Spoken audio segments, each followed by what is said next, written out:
સમાજ તો ન્યાયની માંગણી કરે છે, ન્યાય આપો, સમાજ ભેગો થઈ ગયો છે, મંત્રી સંત્રી તંત્રી ભારે ભારે કદાવર નેતા આવી ગયા છે, પણ પોલીસે તો આરોપીને ડિસ્કાઉન્ટ આપી દીધું છે.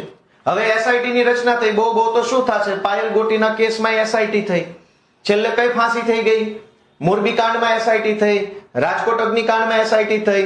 દરેક ઘટનામાં ભાજપ વાળા ગુનેગારોને, ગુંડા બદમાશોને ડિસ્કાઉન્ટ આપે છે. નવનીતભાઈની ઘટનામાં પણ 3 કલમ ઓછી લગાવી અને આરોપીને પોલીસ તરફથી ડિસ્કાઉન્ટ આપવામાં આવ્યું છે. અને ચોથી આઈટી એક્ટની કલમ લાગી નથી.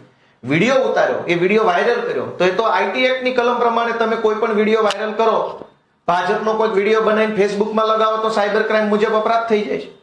તો કોઈને મારતો વિડીયો જે છે એ અપરાધ કેમ ન બને?